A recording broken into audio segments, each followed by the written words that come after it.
Eh bien voilà, nous sommes en ligne, ça y est. Nous pouvons commencer. Il y a déjà des gens, il y a Ad qui est là. Et bonjour Séverine, Bonjour, bonsoir même. bonsoir, oui, c'est ça. Voilà, on est on est heureux de t'accueillir ce soir. Pour ceux et celles pour qui c'est le premier live échange de pratique, Séverine ce soir va nous parler des centres d'autonomie qu'elle met en place dans sa classe. Donc, on va laisser arriver un petit peu les gens. Je vois Stéphanie qui est là. Bonsoir. Adrien, Ad. Alors, c'est vrai que ça fait les pseudos Facebook sont parfois un petit peu difficiles à prononcer. Désolée par avance. Voilà. Eh ben, Séverine, je vais te laisser te présenter, que tu nous dises un petit peu qui tu es, d'où tu viens et quel est un peu ton cursus dans l'enseignement. Pas de souci. Donc voilà, je m'appelle Séverine. Donc ça fait maintenant un peu plus de 8 ans que j'enseigne. Donc j'ai fait après mes études, j'ai fait ça directement. Une grande passion. Donc j'ai pas toujours enseigné en milieu ordinaire. Ça c'est important, je trouve, dans mon cursus, c'est que j'ai travaillé pendant plusieurs années en Ulysse auprès d'enfants qui avaient des importantes difficultés d'apprentissage. Et je pense que c'est une partie de ce travail-là qui m'a motivée aussi, qui m'a inspirée pour les centres d'autonomie. Et depuis 2 ans, j'ai la chance d'être avec des super collègues qui ont les mêmes problématiques de classe que moi, à savoir des enfants en grande difficulté, des classes très hétérogènes, parce que ça, je pense que c'est aussi un des grands problèmes de nos jours. On peut se retrouver avec des enfants dans sa classe qui sont excellents et d'autres qui ont d'importantes difficultés d'apprentissage, et arriver à conjuguer tout ça, c'est assez compliqué. Donc c'est toutes ces choses-là qui nous ont beaucoup inspirés. Et puis voilà, on s'est lancé dans cette grande aventure des centres d'autonomie. C'était en mars l'année dernière, sur une volonté de vouloir changer aussi notre façon d'enseigner, d'arrêter le frontal et le travail assez dirigé. L'enseignant parle, les enfants écoutent, pour essayer de créer quelque chose de différent où on puisse prendre en compte chaque enfant et travailler vraiment et prendre du plaisir. Je crois que c'est important ça aussi de, de prendre du plaisir à enseigner, tout en permettant aux enfants de pouvoir s'épanouir aussi à l'école, qu'importe leur niveau scolaire ou leur façon d'être, Mm. prendre en compte tout Tout ça, à quoi. fait. Ouais, ouais, ouais. Donc Tu me voilà, disais tout à l'heure en guise d'introduction, tu as une classe de CE1, CE2, c'est ça? c'est ça, cours double, à savoir que l'année dernière j'avais un CE1 simple et je fonctionnais déjà comme ça. Et là, avec des collègues, on D'accord. s'est lancé dans les cours doubles. Donc notre collègue qui a des CPCE1, elle. Donc voilà, parce que notre volonté à travers les centres là, c'est aussi de plus forcément fonctionner en niveau de classe. C'est-à-dire que un enfant qui est au CE1 doit faire du CE1, un enfant qui est au CE2 doit faire du CE2. On n'est plus du tout dans cette optique-là, pas forcément pour tout. On est plutôt dans l'optique de un élève, s'il est au CE1 mais qui peut faire la lecture niveau CE2, bah, il va faire du CE2. Voilà. Travailler vraiment Mhm. en niveau de compétences et puis du tout en niveau de classe. Voilà. Ok. Donc c'est ça aussi. Ça aide. Et les centres aident beaucoup à ce niveau-là pour gérer tous les groupes d'autonomie et les groupes de niveau. Tout à fait. J'avais envie que tu reformules quelque chose que tu m'as formulé tout à l'heure. Je te demandais si ça avait été un parcours progressif ou si ça avait été un peu une révélation et que tu avais vraiment changé du tout au tout ta pratique. Oui, alors, en ce qui concerne l'évolution de la pratique, ça s'est quand même construit avec nos collègues, avec des collègues assez progressivement. On n'a pas non plus tout balancé du jour au lendemain, mais c'est vrai que l'idée de vouloir changer notre pratique, c'est venu un jour parce qu'on en a tous dans notre carrière une journée qui n'est pas forcément facile, avec des élèves qui écoutent pas, où on sent qu'on n'a pas trop avancé la journée là, et un ras-le-bol général en disant mais je vais pas continuer toute l'année comme ça. Ça va pas être possible, je vais pas tenir, les enfants ils vont pas prendre de plaisir, ils vont pas avancer. Enfin, c'était vraiment un mélange de tout ça qui nous a fait qu'on a commencé à réfléchir, à vouloir enseigner différemment, arrêter voilà le frontal, le magistral devant les enfants et à essayer de trouver d'autres solutions pour travailler différemment. Et quelles ont été vos sources d'inspiration? Donc on s'est assez vite tourné vers des blogs d'enseignantes dont on est assez fan avec mes collègues, notamment une collègue dont le blog s'appelle Mais que fait la maîtresse et que Mhm. beaucoup de collègues connaissent et qui a déjà vraiment lancé une réflexion sur son blog en ce sens-là, surtout le fait de travailler en demi-classe. Ah bah il y a ma collègue qui vient d'arriver là, Aurélia.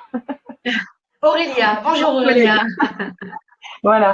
Et, voilà, donc c'est elle qui a amorcé la chose, qui nous a donné aussi des liens vers des livres, notamment des pédagogues canadiens. Donc ça, on pourra peut-être Mhm. le noter dans la barre, dans les commentaires, les livres de Debbie Diller. Tout à fait. Je donnerai si tu veux les D'accord. liens, qui sont vraiment, Oui, qui ont été pour nous une grande révélation et qui nous ont d'accord. permis d'aborder ces centres-là, voilà, de commencer. Donc ça arrivé l'année dernière, mars-avril.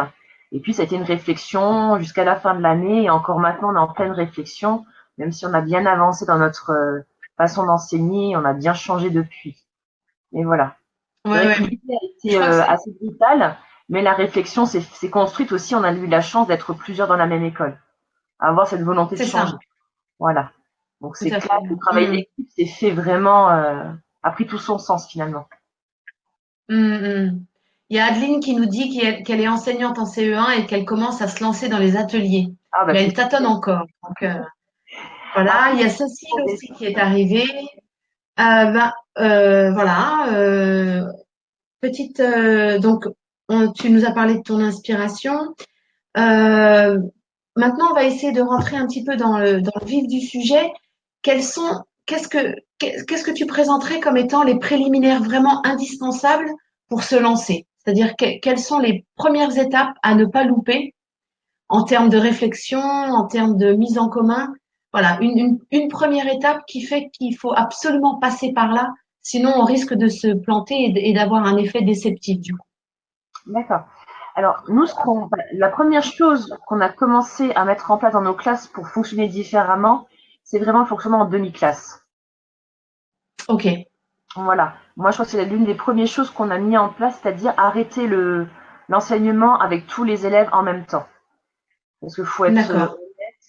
à moins d'avoir des élèves, et ça existe, hein, des élèves attentifs, qui écoutent, généralement, il y en a toujours une petite partie qui va en profiter pour aller sur le bureau, pour regarder à droite à gauche, pour discuter avec le voisin.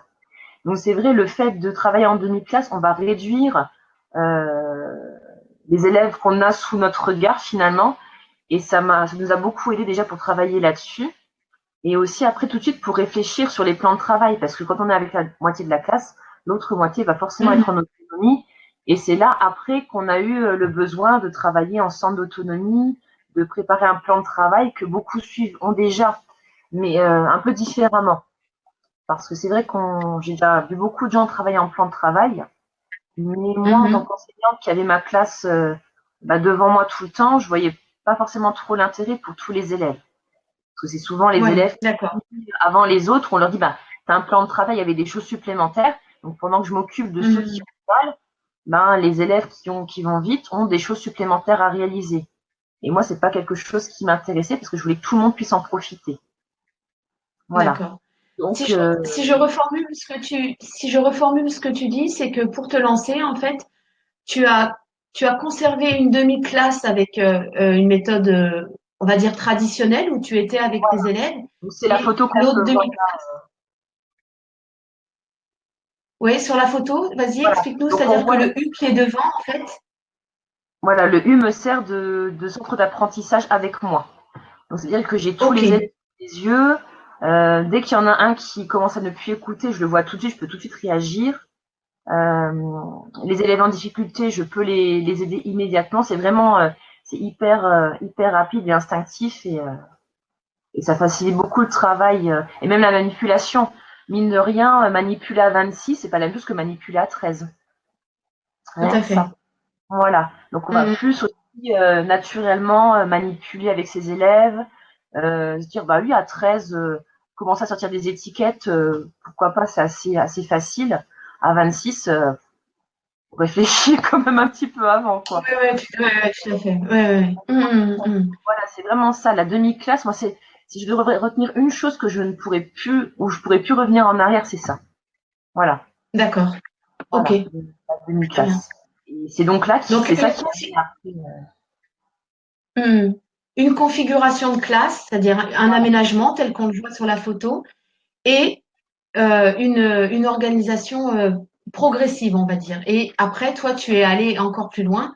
Tu as mis en place les centres d'autonomie. Et là, eh ben, écoute, je veux bien que tu nous expliques ce que c'est. Oui, pas de souci.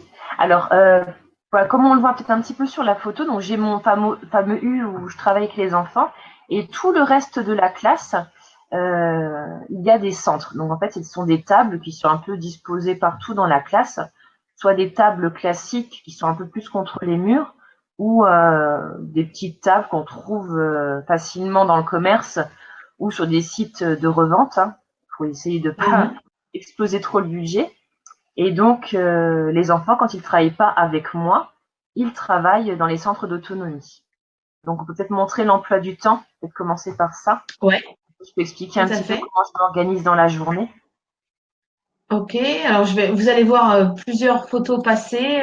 Ne vous en faites pas, je vais m'arrêter sur la bonne. Donc, l'emploi du temps, il était tout à la fin, tout à l'heure. Ça, c'est la fiche de suivi, le plan de travail, et je pense Voilà, qu'on c'est ça. arrive sur l'emploi du temps. Voilà. Voilà. Donc là, c'est la matinée qui est assez représentative des centres d'autonomie. Voilà, parce que l'après-midi, Mhm. on est plus en grande classe finalement. C'est un petit peu moins le cas du matin. Donc là, en fait, Ouais. quand c'est coloré, les parties colorées, c'est quand les enfants sont en apprentissage avec moi.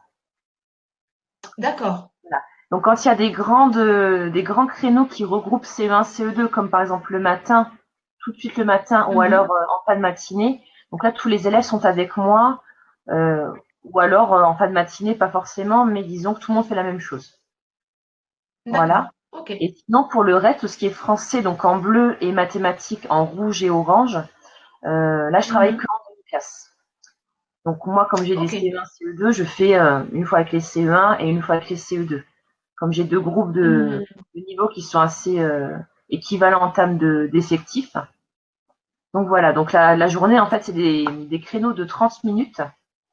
Parce que aussi, pareil, les séances de 40 minutes que je faisais avant, je trouvais qu'au bout d'un moment, de toute façon, les enfants sont plus vraiment attentifs. Alors qu'en 30 Mhm. minutes, je trouve que ça reste plutôt gérable pour eux et pour moi. La lassitude n'a pas le temps de s'installer. Et puis on a 30 Ouais, minutes pour que tout rentre et généralement il n'y a pas trop de temps de latence, quoi. Donc ils sont obligés de tout rester à attentifs. fait. Voilà. Donc par exemple Après, lundi, oui, ouais. Après, on peut imaginer augmenter le créneau horaire avec des classes un peu plus grandes. C'est vrai que des CE1, CE2, ils sont voilà, encore jeunes. on est vraiment resté sur du cycle 2. Donc une demi-heure, c'est Tout à déjà pas fait. mal. Voilà. Après avoir, oui, pour un cycle 3, mais c'est peut-être si des gens ont déjà testé dans leur classe au cycle 3, pourquoi pas voir sur des créneaux un peu plus grands, peut-être 40 minutes, ça peut être gérable aussi. Mhm. Il y a Cécile qui pose une question. Je vais te la poser Oui, maintenant.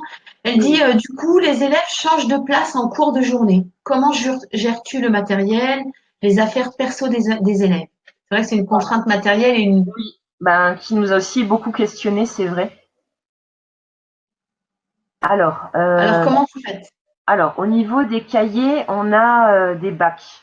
Donc en fait, on a acheté des bacs dans le Ok. commerce, des genres de caisses, où les enfants Mhm. vont mettre les cahiers de leçons, les cahiers du jour, tout ce dont ils n'ont pas forcément besoin dans la journée.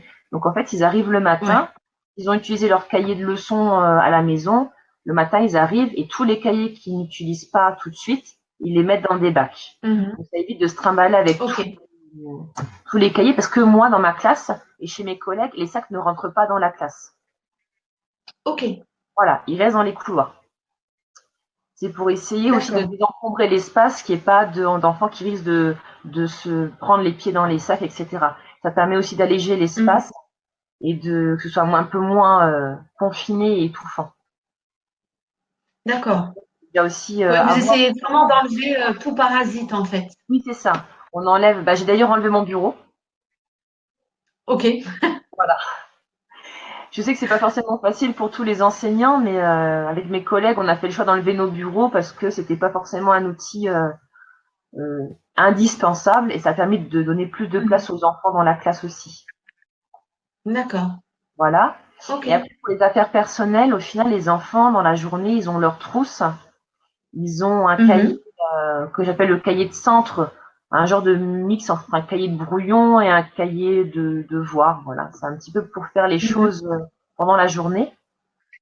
Et voilà, ils n'ont pas non plus grand-chose à prendre dans la classe, mais par contre, ils n'ont pas vraiment de place à titrer. Voilà, c'est-à-dire que quand D'accord.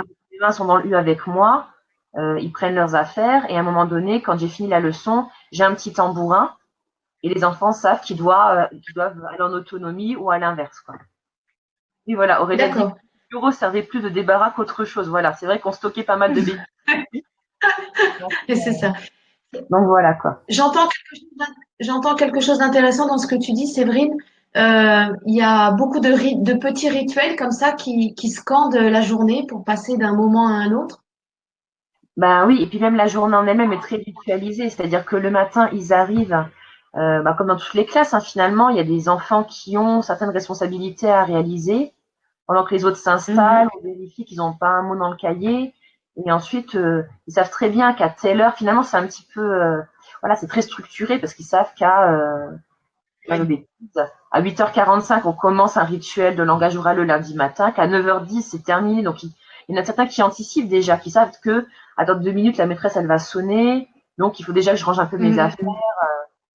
Voilà, ça leur permet. Et j'ai aussi un timer dans la classe où, en fait, il y a une Ah, partie rouge qui va diminuer au ah. fur et à Ouais. mesure de la séance.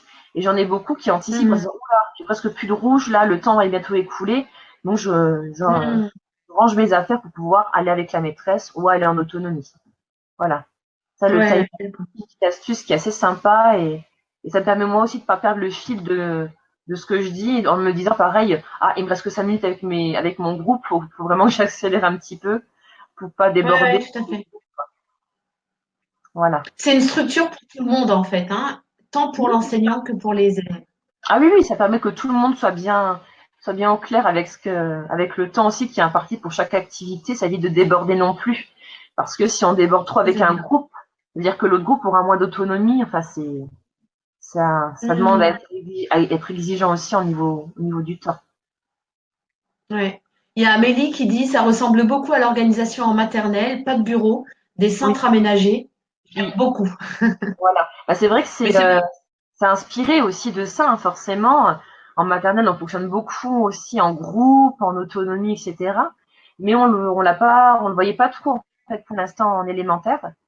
Mais c'est vrai qu'on s'est dit que si ça marche en maternelle, pourquoi ça marcherait pas en élémentaire, finalement? Tout à fait. Voilà. Et c'est vrai Mais que c'est déjà très intéressant en maternelle, donc pourquoi pas prendre ce des que idées tu puis dis les là, appliquer. ce que tu dis là, en fait, c'est que c'est aussi la posture de l'enseignant, la capacité, la possibilité Mm. qu'on a à lâcher en fait cette posture un peu très très très centrée sur l'enseignant et de se Oui, dire c'est ça. ben Ah oui, les là, moi, choses mon rôle. Hmm. Ouais, mais c'est mon rôle d'enseignant, il est d'organiser l'espace Mm. et ensuite les choses elles se font presque sans moi entre guillemets. Les rituels s'installent, la structuration du temps fait que c'est un garde-fou pour tout le monde. Voilà, et puis les enfants prennent vraiment beaucoup d'autonomie. Euh, bon, pas pour tous, on va être honnête, il y a certains élèves qui ont encore besoin d'être cadrés, à qui il faut dire maintenant tu fais ça, mais j'en ai quand même pas mal qui le lundi matin prennent leur plan de travail et des fois je les entends pas de la semaine, ils font leur, enfin, comme je dis, vous faites votre vie, et ils ont leur travail et Hmm. c'est déjà vraiment tout seul. Et parfois j'en ai même certains qui vont carrément avoir des fois une attitude pas une attitude d'enseignant, mais vraiment une attitude plus mature en disant dis donc maîtresse, t'as pas corrigé mon cahier, comment je vais faire pour me corriger maintenant. Enfin, ils viennent exigeants Hmm. aussi avec moi. tout Et, à fait. et ils ont vraiment plus la même façon de penser. Ils sont beaucoup plus acteurs finalement. Parce que, Mmh. oui, on en parlera tout à l'heure avec les centres d'autonomie, mais il y a des choses qui se développent chez eux, voilà, de l'entraide, parce qu'ils savent que quand je suis avec un demi-groupe, ils n'ont pas le droit de venir m'embêter pour un crayon ou pour autre chose. Ils doivent trouver d'autres solutions par eux-mêmes. Et ça développe quand même pas mal de Mmh. choses autres que les apprentissages fondamentaux. Tout à fait. La question que j'avais envie de te poser, c'est peut-être rassurer les collègues qui auraient envie de se lancer et que tu puisses dire tout le temps que ça prend à ce que ça s'installe. C'est pas magique, c'est quelle rigueur ça demande et quelle constance ça demande. Après, c'est vrai qu'au départ, nous, c'était pas facile parce qu'on n'avait pas de modèle, on connaissait pas d'enseignants en France, dans notre région, qui fonctionnaient comme ça. Donc, on a dû tout réfléchir par nous-mêmes, lire beaucoup de Mhm, documents. Donc, c'est pour ça aussi maintenant, on partage beaucoup avec mes collègues sur Instagram, sur Facebook, pour que les gens aient déjà un petit peu moins de travail et déjà des documents, des bases sur lesquels s'appuyer. Mais c'est vrai qu'au départ, c'est du travail, quoi. Faut pas se cacher, c'est pas, mhm, on quitte quand même son confort qu'on a, peut-être d'enseignant qui a déjà plusieurs années d'expérience et qui a installé dans un niveau unique, euh, qui a l'habitude d'un fonctionnement classique. On perd vraiment ce confort-là au départ. Ça, c'est tout à fait. évident, hein. Le confort de l'enseignant et le confort aussi des enfants, c'est-à-dire que eux aussi ont à changer de posture et ils ont à apprendre ça. Oui, et puis le confort de certains enfants qui aimaient bien justement ça, du fait de pouvoir se cacher derrière la masse du groupe classe, Mhm, en se disant ben j'en fais pas mhm, trop, comme ça ne me repère pas. Et puis voilà, ils sont obligés de se prendre en main, et s'ils se prennent pas en main pendant une demi-journée, moi je le vois tout de suite sur les résultats des centres d'autonomie. Je le repère tout de suite, l'élève tout qui a à pas fait. fait son travail, et parce Mhm, qu'ils obligent d'avoir une autre posture aussi eux. Après, il y en a pour qui c'est très facile et qui sont heureux d'être autonomes.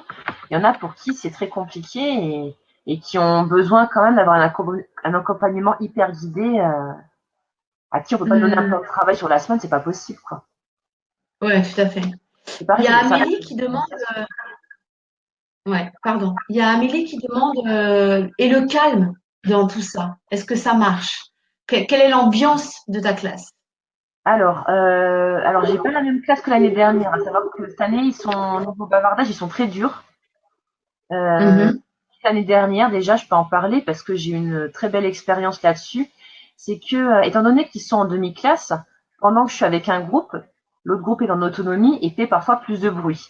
Et j'ai eu la réflexion de faire mhm, des élèves en disant, oui, mes maîtresses, ils font du bruit, j'arrive pas à me concentrer. Et je leur mhm, dis, mais quand vous serez en autonomie, c'est eux qui vont être gênés par votre bruit. Donc, en fait, c'était un cercle vertueux où petit à petit, ils se sont dit, ah ouais, mais là, je fais trop de bruit, peut-être que mes camarades, ils vont être embêtés.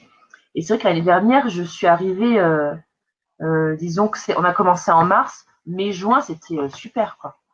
J'avais un calme dans la ouais. classe, on respectait tous, c'était vraiment super agréable, quoi.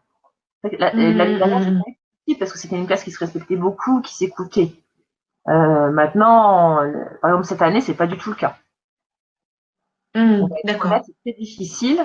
Là, d'ailleurs, j'ai dû enlever certaines tables de ma classe flexible parce qu'il y a des élèves qui exagéraient vraiment, qui ne respectaient pas, Mhm, voilà, les règles de silence, ils n'arrivaient pas à chuchoter. Là, ça s'est calmé à nouveau, mais c'est pareil, c'est des hauts et des bas. Il faut arriver à trouver un juste milieu. Euh, Beaucoup expliciter ce qu'on attend d'eux, le chuchotement, qu'est-ce que c'est, parce que les élèves ne savent absolument pas chuchoter au départ, hein, c'est pas évident. Pour eux, parler à voix basse et non, chuchoter, il y a beaucoup de choses comme ça qui demandent beaucoup de temps d'apprentissage et qui sont pas dans les programmes, mais qui demandent du temps et qui sont nécessaires. mhm, mhm, Voilà. Là maintenant, ça va beaucoup mieux. Après, j'ai su localiser les deux, trois éléments perturbateurs qui, ben, du coup, eux, par contre, ils ont une place fixe et qui sont un petit peu, d'accord. voilà, ils sont toujours avec moi, même quand les autres sont en autonomie, ils ont des places près de moi et ils peuvent pas bouger le petit doigt. Malheureusement, c'est des élèves qui sont Mhm. tellement s'éparpillent tellement que pour eux, la classe, l'autonomie, pour l'instant, c'est pas possible. C'est Voilà. ça. Ils n'ont Et pas ça encore dépend la vraiment, maturité pour et ça c'est ça. viendra. Ça dépend vraiment des classes, ça dépend des années, hein, voilà. L'année dernière, ça marchait très bien. Je sais que ma collègue Aurélia, qui nous a fait coucou tout à l'heure, cette année, apparemment, ça marche tout aussi bien que l'année dernière chez elle, parce que les élèves sont Mhm. plus respectueux de ça. Donc après, ça dépend vraiment des années, hein, vraiment. C'est à nous de Ouais, nous adapter aussi en fonction du climat de la classe. tout à fait.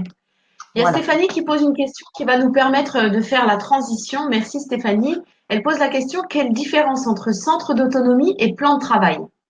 Donc du coup, on va pouvoir glisser du plan de travail au centre d'autonomie Oui, voilà. tout naturellement. C'est deux choses qui sont complètement différentes, mais qui sont complémentaires en fait, hein. Donc moi, j'ai mis en place mes centres d'autonomie, donc peut-être les photos des tiroirs, Je tu vais les sais, chercher. les Ouais, colonnes tout à de fait. tiroirs. Donc voilà, pendant qu'en fait je suis avec la moitié de ma classe, les autres sont en centre d'autonomie et ont des exercices à Pardon, je réaliser passe. dans les colonnes. Ouais. Voilà, donc super, très bien. Donc Voilà, voilà la première colonne, ici on a tous les centres de français. Donc on a du langage d'accord. oral, de la lecture, de l'écriture, de la grammaire, de l'orthographe. Alors tous les colonnes ne sont pas forcément remplis chaque semaine, hein, ça va dépendre de mes objectifs de travail.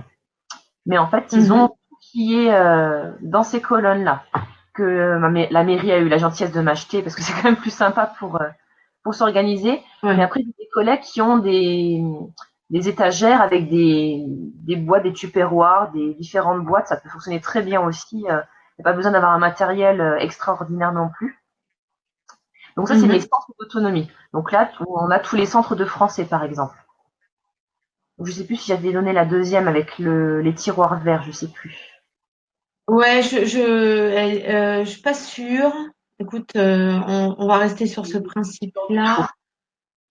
Ouais. Ce qui serait intéressant, c'est que tu puisses expliquer qu'est-ce qu'il y a dans chacun des bacs, dans chacun des tiroirs, Ouais. comment concrètement ça s'organise. Bon, dans chaque tiroir, il y a le matériel nécessaire pour réaliser l'activité. Donc, par exemple, D'accord.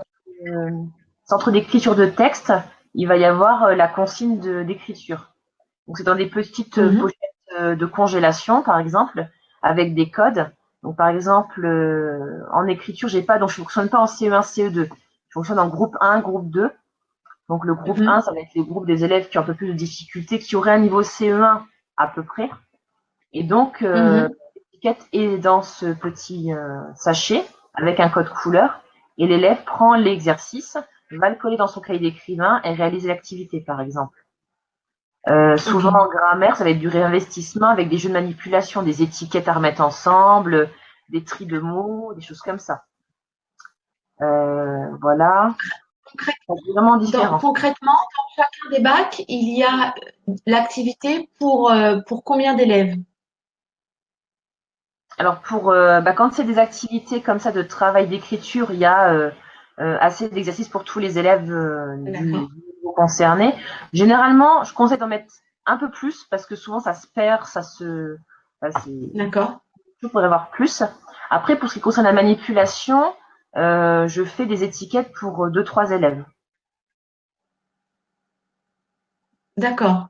C'est pareil, c'est aussi l'intérêt des centres d'autonomie et travailler en demi-classe, c'est qu'on a pu à préparer d'autonomie pour une classe entière.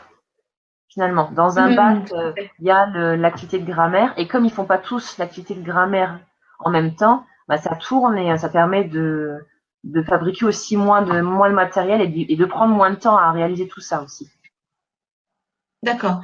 Donc en fait, c'est un gros travail en début de semaine pour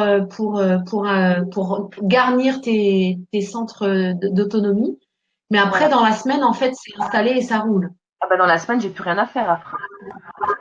Mhm. Moi, généralement, je prépare tout le vendredi soir et je mets tout dans les bacs le lundi matin avant que les élèves arrivent. Ça va assez vite. Comme maintenant, j'ai mes trames d'exercices pour chaque bac. Finalement, je sais ce que je vais mettre dedans.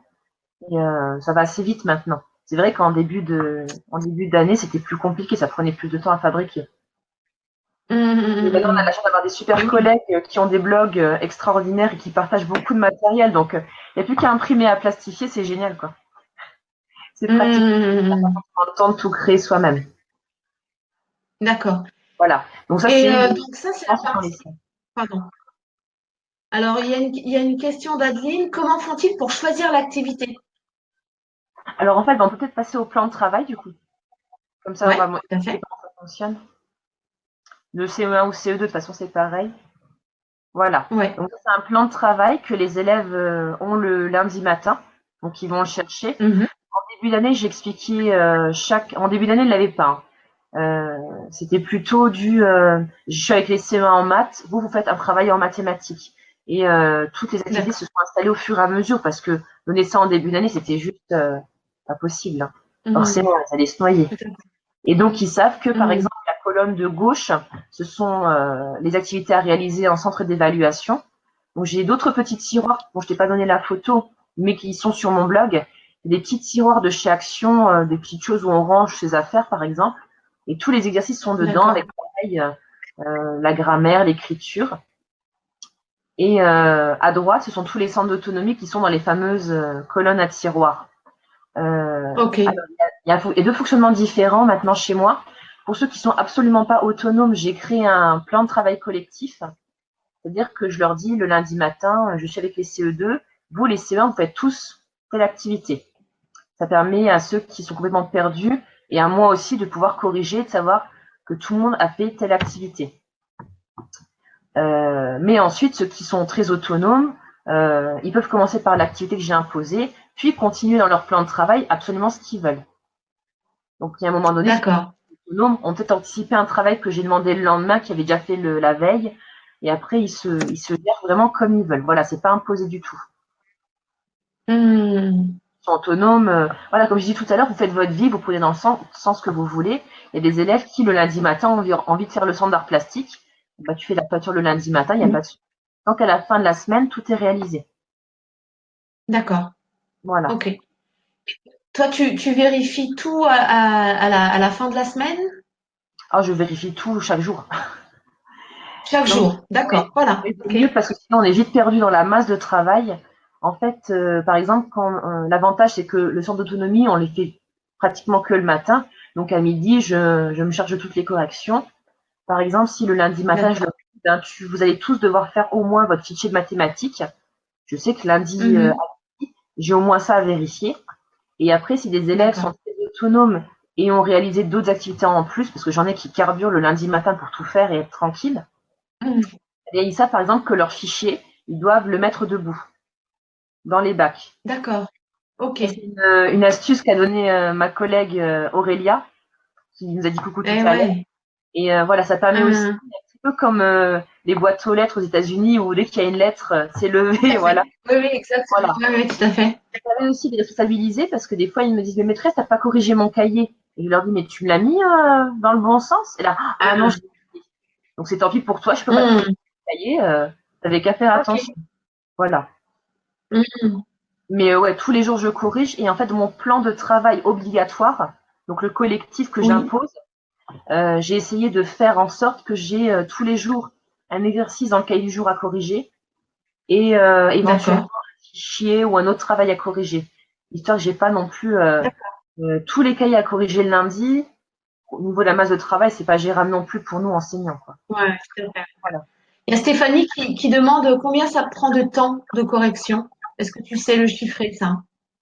Bah, en fait, moi, j'arrête de travailler à midi. Oui. C'est-à-dire, je prends une demi-heure pour manger.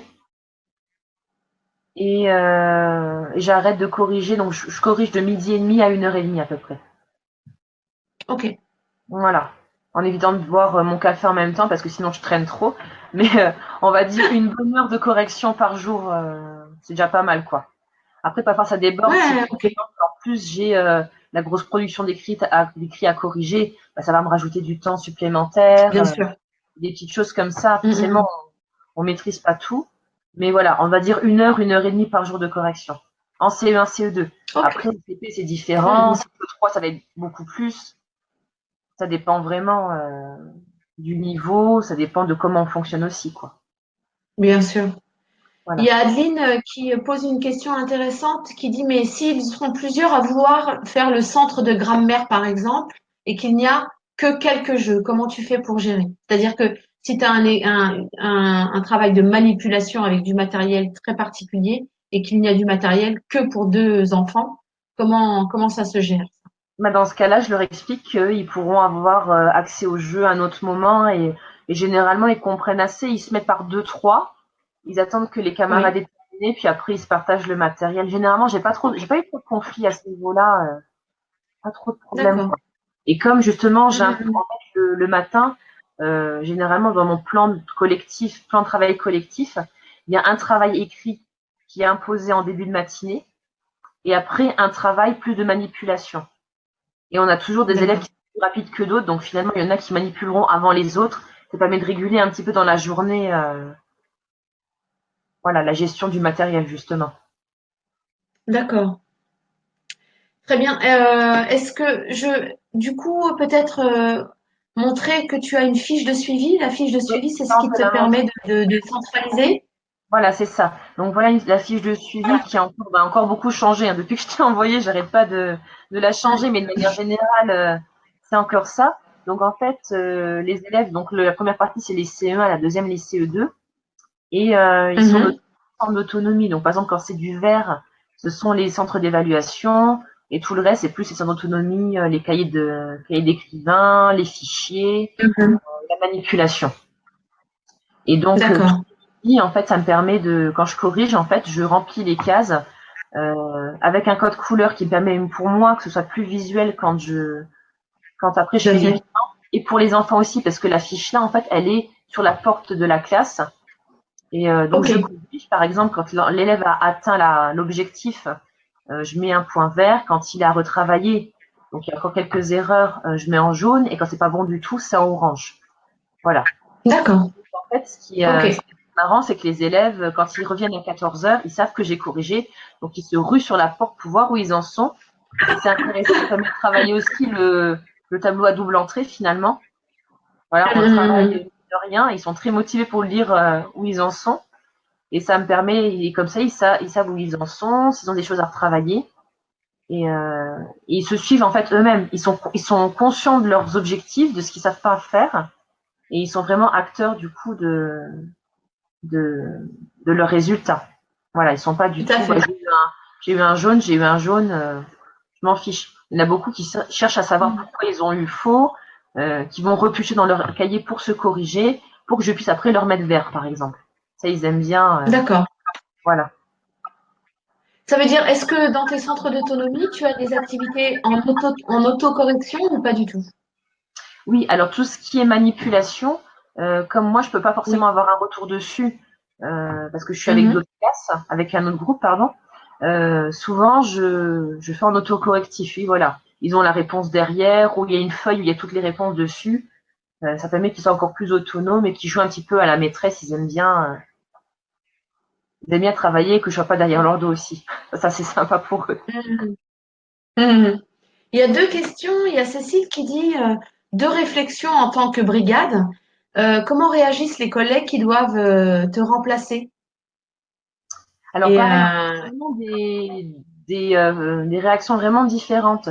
Moi, par exemple, j'étais absente une journée pour une formation et j'ai eu un remplaçant qui était absolument outré de mon fonctionnement, dire que c'était pas normal, que une classe fonctionne comme ça, que enfin, pour lui c'était vraiment voilà, le maître parle, les enfants écoutent en randonnion, Mhm. voilà, Mhm. un petit peu à l'ancienne, la vieille école Tout à et fait. pas du tout aimé.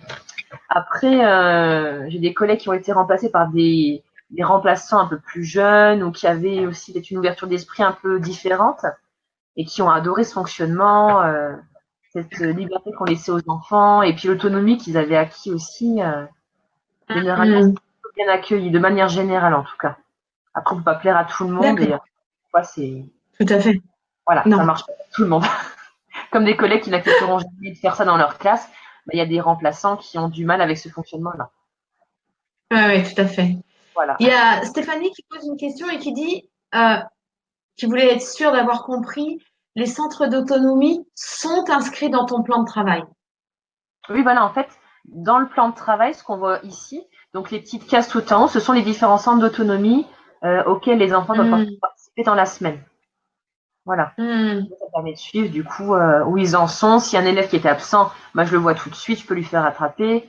Si un élève qui est un peu trop à la hmm, traîne, qui essaye de gruger, ben, je le vois tout de suite. Et je peux lui dire tout à directement, fait. la voir le lendemain, bah, hey, Coco, t'as oublié de faire ça, va falloir te. Hmm, Et ça permet un suivi hmm, vraiment au cas par cas. Voilà, c'est vraiment intéressant. Et donc sur le plan de travail, ce qu'on voit, tout ce qui est les petites cases grisées, en fait, c'est parce que comme je mélange mes CE1 et mes CE2 pour faire différentes activités, ça permet aussi Mhm. de gérer tout ça. Voilà. D'accord. Donc je redis bien, en fait, j'ai mis dans les commentaires, je le remettrai à la fin.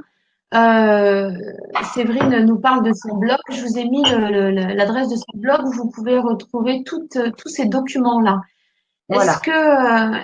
Est-ce que toi, tu peux conseiller, par exemple, pour commencer, de se caler sur un emploi du temps, sur le tien, par exemple, et de se dire, est-ce que ça peut être une base de travail pour commencer, pour se lancer? Oui, bah après, je pense qu'on s'est tous inspirés les premières années. Moi, la première, d'emploi du temps de collègues, de fiches de collègues. Je pense que si on a peur et qu'on ne veut pas non plus se lancer comme ça à l'aveugle, c'est toujours bien de prendre des documents, Mhm. s'inspirer, il n'y a pas de souci. De toute façon, les documents, surtout celui-là, il est en modifiable sur mon blog, donc il est en version Word. Donc après, les gens font ce Ok, qu'ils veulent et voilà. Mais je trouve tout ça à fait. bien, et pour ceux qui ont peur peut-être de se lancer, de prendre des documents qui existent déjà et puis de les remanier, après de les retravailler. Ça, c'est aussi comme ça qu'il faut faire. Hein. S'approprier après les Mhm. documents des autres, c'est ça qui est important, de sentir à l'aise dans le Tout à fonctionnement. fait. Voilà. Moi, j'ai déjà eu Mhm. des documents dans lesquels qui me plaisaient pas vraiment. Je les ai modifiés avec ma façon de fonctionner et c'est comme ça qu'il faut faire. Tout à fait. Voilà. Euh, Super, merci beaucoup Séverine. Quel, euh, quel point de vigilance t'aurais envie de donner aux collègues qui se lanceraient? Un point de vigilance. Peut-être pas vouloir se lancer tout de suite dans tout ça tout de suite. Vraiment le faire par petites étapes. Ne pas vouloir Mhm. parce que moi le dire ça fait quand même un an que je travaille dessus. C'est pas fait du jour au lendemain. Vraiment y aller petit à petit. Commencer par travailler en demi-classe, voir comment ça fonctionne. Pourquoi pas bouger les tables si besoin, enlever des tables, en remettre, tester l'autonomie, pas forcément des centres d'autonomie comme ça, mais de temps en temps proposer, ah bah tiens là, travailler avec un groupe d'élèves, les autres vont être en autonomie sur une activité, proposer des choses au fur et à mesure, vraiment pas se lancer, pas tout faire tout de suite, Mhm. parce qu'on peut vite Mhm. se sentir un peu submergé par tout le travail que ça peut demander, et voilà, Mhm. par étapes. Du coup, ouais. Ça répond peut-être à la question de Chichou, qui dit qui dit être très intéressée par la mise en place des centres, mais pour elle, ça lui paraît assez compliqué parce qu'elle est PES et qu'elle a la classe seulement 2 jours par semaine. Moi, Oui, j'ai l'impression que même 2 jours par semaine, on peut, sur les matières qu'on a à enseigner, mettre en place un ou deux ateliers pour se faire la main, en fait. oui, voilà. C'est qu'on n'est pas obligé d'avoir. Alors, si elle a peur de ça, il faut qu'elle aille voir vraiment le blog de Mais que fait la maîtresse. Vraiment. D'accord. Voilà. Ok. Parce que elle fonctionne au départ, elle n'était pas en centre d'autonomie tout le temps, ce qu'elle fait maintenant plus, mais elle a commencé par des Mhm. centres de mathématiques. D'accord. Voilà. D'ailleurs, il y a des livres de Debbie Diller qui parlent de ça, où par exemple, on travaillait ensemble que pour les mathématiques, que pour le calcul, etc. Donc pourquoi pas commencer par ça, Mhm. si elle fait le calcul dans sa classe, le reste le laisser en classique, et puis sur 2 jours, ça peut peut-être fonctionner déjà. Tout à fait. Oui, oui, c'est ça, c'est ce que tu dis, c'est se lancer sur une petite activité et de se tester sur ce fonctionnement d'autonomie, en fait. Oui, Et voilà, qu'on c'est n'est ça. pas obligé de révolutionner toute sa classe, en fait. Ouais, il faut pas, ça sert à rien. De toute façon, c'est au risque de se perdre de s'éparpiller dans plein de choses différentes et au final que rien soit efficace. Ok. Est-ce que tu vois d'autres petites choses à ajouter pour terminer, pour clore ce partage fort riche? Je suis en train de regarder. Non, je crois que j'ai à peu près tout dit ce que Ouais, j'avais ouais, sur ouais. mes feuilles. Donc, s'il n'y a pas d'autres questions, non, moi je pense que Non, j'ai non, il y tout a dit. Stéphanie. Ouais, il y a Stéphanie qui dit qu'elle travaille en plan de travail depuis début janvier avec ses CE1, CE2 et elle va essayer de se lancer dans des petits centres de maths avec la méthode Singapour. Merci, dit-elle. Ah, c'est vrai que je ne connais Ça pas peut trop cette t'intéresser. méthode-là. J'ai bien entendu parler, mais bah, c'est super, Mm. c'est bien. Lancer doucement dans des Ouais, petites activités. euh, ouais. Mm. Alors, en guise de conclusion, en fait, j'ai pris quelques notes pendant que tu nous présentais ta pratique. tu me coupes et tu en rajoutes s'il faut. J'ai retenu une configuration de classe adaptée, commencer avec une demi-classe, travailler son emploi du temps, avoir un matériel bien organisé, c'est-à-dire une ergonomie qui permette l'autonomie, Ouais. une explicitation des procédures, c'est-à-dire prendre le temps d'expliciter, Oui, ça c'est très important. un bac par atelier, une installation progressive dans les centres d'autonomie, pour toi une vérification chaque jour et des codes à inventer entre toi et les élèves pour se donner à voir ce qui est fait, ce qui n'est pas fait, ce qui est à corriger, ce qui est fait. Voilà, c'est ça. Bah, je trouve que c'est bien résumé. Bon, bah écoute, Voilà. super. Il y a Mélanie qui pose une dernière question. Tu as fait des progressions du coup pour organiser tes centres d'autonomie. Voilà. Quid des progressions? Ouais. Comment tu as fait? Bah, c'est vrai que de toute façon, ce que je fais dans les centres, c'est beaucoup du réinvestissement, de l'évaluation de choses qui ont été faites en apprentissage avec moi. Donc c'est Mhm, vraiment, ce que je fonctionne, c'est qu'une semaine, je fais un apprentissage, par exemple, une découverte, un mhm. apprentissage, et la semaine d'après, il va y avoir un réinvestissement, une évaluation. Ouais, d'accord. Qui vont Donc partir dans tes centres d'autonomie en fait. voilà, c'est ça. Et souvent, ce Ouais. que j'essaie de faire, c'est que la manipulation qui a été faite avec moi va se retrouver en autonomie pour que les enfants sachent déjà comment l'utiliser, comment ça fonctionne. Mhm, Donc, par exemple, mhm, un exemple tout bête et qui fonctionne très bien, en conjugaison avec mes CE2, j'ai acheté des énormes dés où je glisse les pronoms personnels et des verbes à l'infinitif. Et plusieurs mhm. fois, j'ai joué avec eux pour leur montrer comment ça fonctionnait. Et maintenant, ils Ouais. sont en autonomie et ils révisent leurs verbes, ce qui est génial parce que la conjugaison, c'est pas un truc généralement très excitant. Mhm, Et là, avec les dés, ils s'amusent et ils sont en autonomie. Je les vois avec leur ardoise et ils jouent au maître et à la maîtresse parce qu'ils l'ont ok. fait avec moi avant. Ah, super. D'accord. Très bien. Donc ça, c'est vraiment une dernière chose à rajouter. Une semaine, tu travailles avec eux sur une notion et Oui, en réinvestissement, ils auront une activité en autonomie dans leur voilà, centre d'autonomie la identique ou semaine très d'après. similaire. Ouais, Ok, super. voilà. Alors, il y a Cécile qui te dit formidable, merci beaucoup. C'est un vrai temps de formation pertinent et enthousiasmant. Oh, bah, c'est Donc, super puissant. On ça va doit te t'en conforter pour ton animation que tu vas préparer. C'est très bien, très chouette. oui, voilà, c'est ça. Ça va venir bientôt, c'est en mai, donc ça approche. Ben voilà. Et Amélie qui dit merci beaucoup pour ce partage. J'ai hâte de me lancer après mon congé maternité. Bon, bah super. Adeline, merci beaucoup pour ce partage. Eh ben oui, effectivement. Un grand merci, Séverine, pour ce partage. Bah, C'était merci très de clair. m'avoir invité. Avec grand, grand plaisir. Stéphanie, merci à vous deux. Avec grand plaisir. C'était un plaisir de partager ce temps avec vous. Séverine, je te laisse le mot de la main, de la fin, pardon.